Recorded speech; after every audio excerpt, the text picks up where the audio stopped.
Hello guys, क्या हाल चाल है आप सभी के। तो लास्ट लेक्चर में अपन ने हाइड्रोजन स्पेक्ट्रम के बारे में पढ़ा था। इसके पहले लेक्चर वाले में अपने बोहर के त्रिज्या के बारे में पढ़ा था, बोहर के मॉडल के बारे में पढ़ा था। आज आपको मैं कुछ न्यूमेरिकल क्वेश्चन करवाऊंगा जो कि परमाणु से रिलेटेड है और जो अभी तक अपन ने टॉपिक पढ़े हैं उससे रिलेटेड है। जो भी स्टूडेंट मेरे इस वीडियो को देख रहे हैं या इससे पहले जितने भी वीडियो मैं बना चुका हूँ, इसकी एक प्ले लिस्ट मैंने एटम स्ट्रक्चर की बना दी है। आप वहाँ पर जाकर विजिट कर सकते हैं और पूरा नोट्स कभी प्रिपेयर करेंगे तो ये आपको रिवीजन करने में बहुत अच्छा हेल्पफुल रहेगा। ओके गाइस, तो स्टार्ट करते हैं। पहला क्वेश्चन क्या है? 2000 एंगस्ट्रॉम तरंगदैर्घ्य वाले विकिरण और 4000 एंगस्ट्रॉम विकिरण वाले फोटॉन फोटॉन की क्या बताना है? ऊर्जा का अनुपात। मतलब तरंगदैर्घ्य दे दी और किसका अनुपात पूछ लिया? ऊर्जा का अनुपात। अब अपन ने एक पढ़ा था प्लांक का क्वांटम सिद्धांत, E बराबर क्या था? h म्यू बटे लेम्डा। यहां से अपन देख रहे तो मेरे पास ऊर्जा भी है और तरंगदैर्घ्य भी है। एक संबंध मैंने वो लिखा था E1 बटे E2 बराबर लेम्डा 2 बटे लेम्डा 1। तरंगदैर्घ्य दे दी है और किसका अनुपात पूछ लिया? ऊर्जा का अनुपात। तो E1 बटे E2 बराबर लेम्डा 1। पहली तरंगदैर्घ्य का मान कितना है? 2000 और लेम्डा 2 दूसरी तरंगदैर्घ्य का मान कितना है? 4000। 3 0 से 3 0 कट, 2 एकम 2, 2 दूनी 4। E1 अनुपात E2 कितना आ गया? 2 अनुपात 1। पहला क्वेश्चन क्लियर हो गया होगा गाइस। नेक्स्ट क्वेश्चन देखते हैं। किसी कण का द्रव्यमान कितना है? 1 ग्राम। वेग कितना है? 100 मीटर प्रति सेकंड। तब क्या मान ज्ञात करो? डी ब्रागली तरंगदैर्घ्य का मान। पहले तो डी ब्रागली समीकरण होता क्या है? लेम्डा बराबर h बटे एम वी। ये क्या होता है? डी ब्रागली तरंगदैर्घ्य का मान। h का मतलब क्या होता है? प्लांक नियतांक, और प्लांक नियतांक का मान कितना होता है? 6.63 गुणा 10 की घात माइनस 34। वेग, वेग काय में है? मीटर में। और वेग जो होता है वो कितना होता है? 3 गुणा 10 की घात माइनस 8 मीटर प्रति सेकंड। यहाँ पर वो जो प्रकाश का वेग नहीं, यहाँ पर जो है वो क्या है? 100 मीटर प्रति सेकंड। और देखो ये यूनिट काय में है? एमकेएस पद्धति में। ये भी काय में है? एमकेएस पद्धति में। और ये काय में है? सीजीएस पद्धति में। क्या लिखा है? 1 ग्राम। ग्राम को किलोग्राम में चेंज करो तो किसका गुणा कर दो? 10 की घात माइनस 3 का। आपके पास आंसर क्या आएगा? 6.63 गुणा 10 की घात माइनस का 34। ये माइनस का 3 ऊपर गया तो प्लस का 3, और ये 10 की घात 2 ऊपर गया तो 10 की घात माइनस का 2। माइनस 34 और माइनस का 2 माइनस 36, और माइनस 36 में से 3 गया तो कितना बचेगा? माइनस का 33 गुणा में 6.63। ये आपकी क्या गई? तरंगदैर्घ्य। बात क्लियर हो गई होगी। नेक्स्ट क्वेश्चन देखते हैं। हाइड्रोजन परमाणु की बोहर की प्रथम और द्वितीय कक्षाओं की क्या बताओ त्रिज्याओं का अनुपात। तो पहले तो त्रिज्या का फार्मूला क्या था? R बराबर 0.529 गुणा n वर्ग बटे z। हाइड्रोजन परमाणु की बोहर की प्रथम और द्वितीय कक्षाओं की त्रिज्याओं का अनुपात। मैंने कभी पहली का निकाला तो क्या बोल सकता हूँ? R1, और दूसरी का निकालो तो क्या हो जाएगा? 0.529 गुणा n वर्ग बटे z। R1 बटे R2, R1 बटे R2 यहाँ पर रख सकते हो।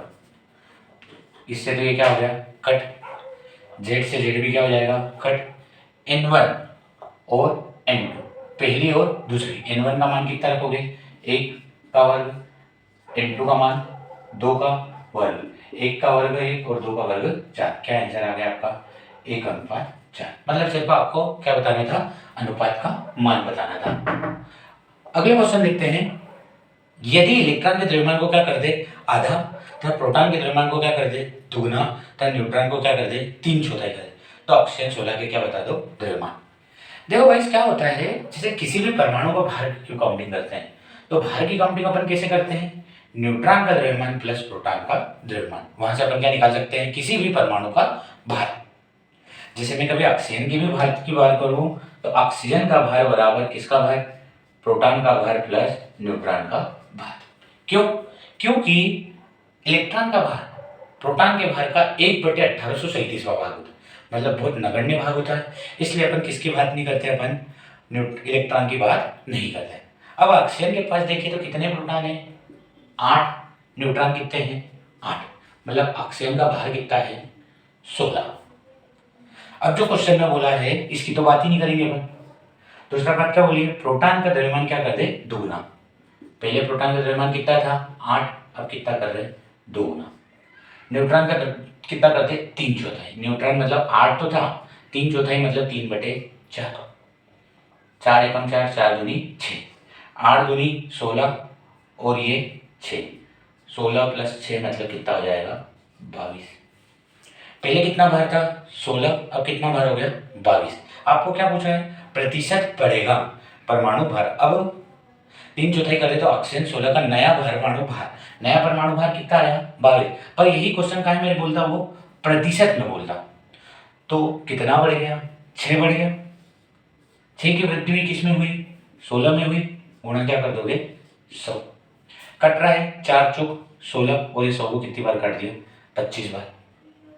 ये 2 से 2 3 6, 2 दूनी 4, 25 3 75, 75/2, 75 का आधा 37.5% की क्या हो गई, वृद्धि हो गई।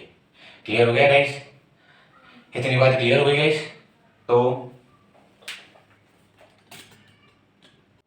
आपका नेक्स्ट क्वेश्चन है गाइस, प्रोटॉन व एक अल्फा कण के विशिष्ट आवेश का अनुपात बताइए। प्रोटॉन और एक अल्फा कण, पहले तो सबसे पहले अपन किसकी बात करते हैं, विशिष्ट आवेश। किसी भी परमाणु पर आपको किसकी काउंटिंग करना है, विशिष्ट आवेश की। तो विशिष्ट आवेश का फार्मूला होता है आवेश बटे द्रव्यमान, आवेश बटे द्रव्यमान।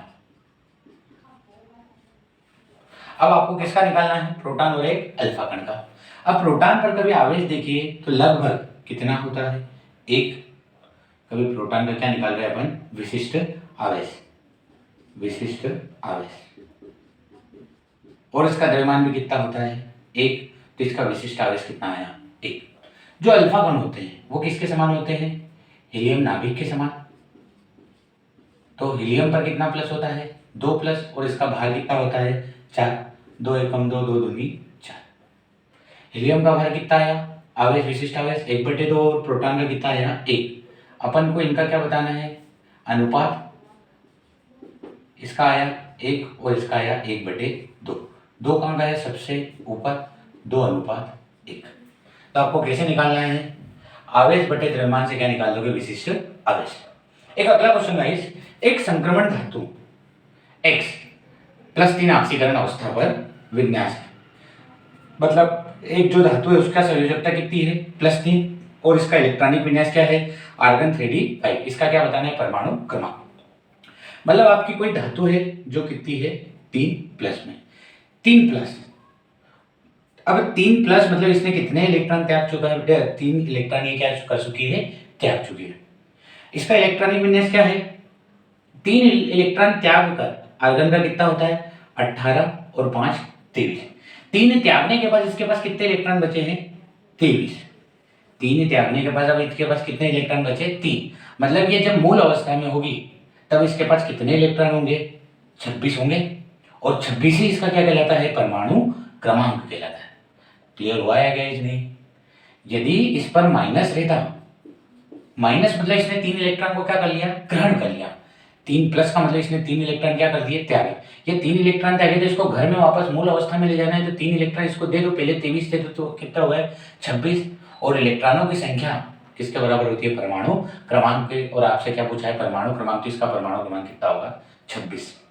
अगला क्वेश्चन देखते हैं, 3D इलेक्ट्रॉन का क्या बताना है, कक्षीय कोणीय संवेग। कक्षीय कोणीय संवेग का जो फार्मूला होता है वो होता है गाइस L+1 h/2π।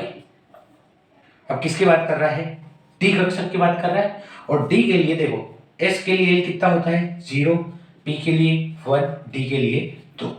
तो यहाँ पर आप कितना पुट करोगे, यहीं पर 2, 2 + 1 h/2π।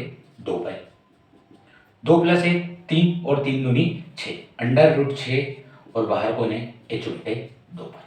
किसी का भी कक्षीय कोणीय संवेग निकालना है तो ये फॉर्मूला होता है, जैसे कभी p के लिए बोलता था यहाँ पर कितना पुट कर देता 1, s के लिए यहाँ पर 0 पुट कर देता, और f के लिए बोलता तो यहाँ पर कितना पुट करना पड़ता 3 पुट करना पड़ता।